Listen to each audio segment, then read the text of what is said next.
قوله الكريم أما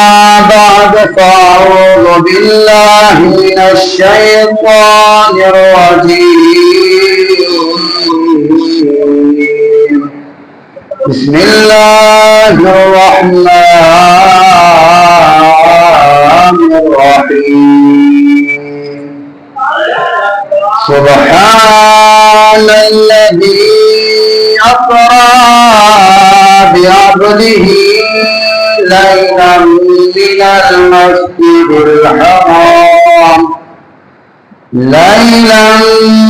المسجد الحرام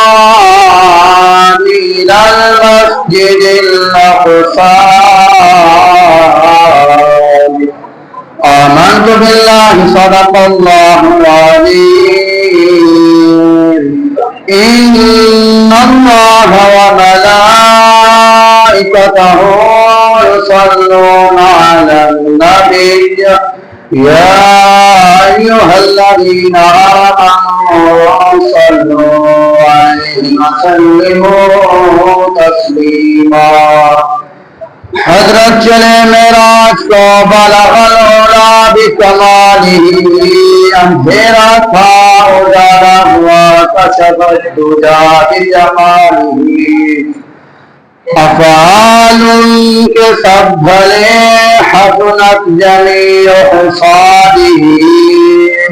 تم پڑھو درود مومنو صلو علیہ وآلہ سلام علیکہ یا سیدی یا رسول اللہ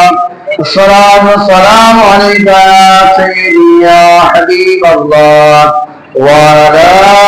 آلك وصحابك يا سيدي يا رسول الله حمد و صلاۃ و سلام کے بعد میرے نہایت الصحابہ کرام محمد صلی السلام علیکم ورحمۃ اللہ وبرکاتہ۔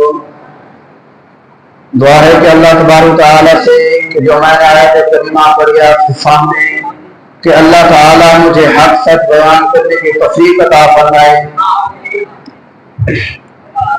اللہ تعالیٰ نے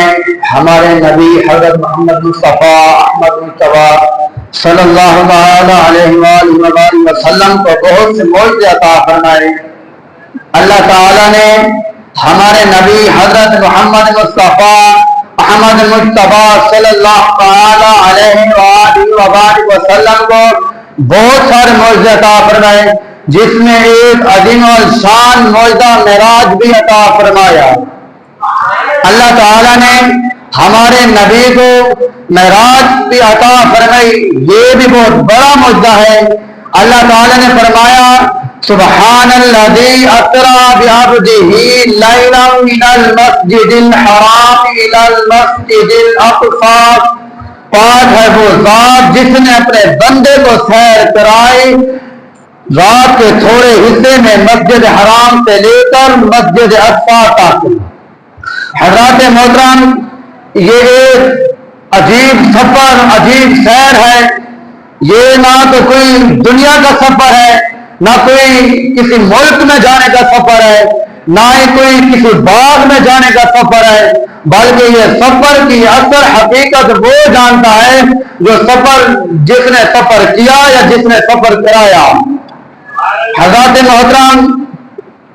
اللہ تعالیٰ نے فرمایا سبحان الذی اسری بعبدہ لیلا من المسجد الحرام الی المسجد الاقصی، کہ پاک ہے وہ ذات جو اپنے بندے کو سیر کرائی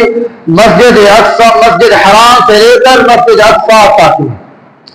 حضرات محترم، سبحان الذی، پاک ہے وہ ذات،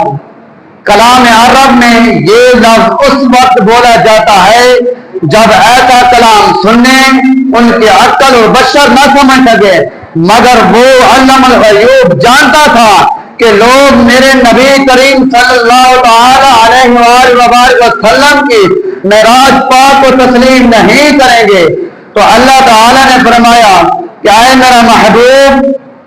تو لوگوں نے فرمایا کہ کیسے ہو سکتا ہے کہ رات کے تھوڑے حصے میں مسجد حرام سے لے کر مسجد اقصی تک اور آسمان اور جنت اور جہنم کی سیر کیسے کر سکتا ہے رات کے تھوڑے حصے میں؟ تو حضرت محمد مصطفیٰ احمد مصطفیٰ صلی اللہ تعالی علیہ وآلہ وبارک وسلم عجائب اور غرائب کے مشاہدہ میں ہو گئے تو اللہ تعالیٰ نے فرمایا کہ آئے لوگوں اللہ سبحان ہے، آئے لوگوں اللہ سبحان ہے، وہ سبحان جو خالق ارض السماوات ہے، وہ سبحان جو اپنے بندے کو ایسی عقل اور فراست عطا کی، جو ہوائی جہاز کو راکٹ بنا کر سالوں کا سفر منٹوں سیکنڈوں میں طے کرتا ہے، وہ سبحان جو اپنے بندے کو ایک ایسا فہم ادراک عطا فرمایا جو بولے تو پاکستان میں تو مگر اس کی آواز ہندوستان سنائی دیتی ہے، اس کی آواز ہندوستان میں سنائی دیتی ہے، وہ سبحان جو مچھلی کے پیٹ کے اندر اپنے بندے کو زندہ رکھے، وہ سبحان جو وہ سبحان جو بغیر باپ کے بچے کو پیدا کرے، اگر وہی سبحان اپنے خاص بندے کو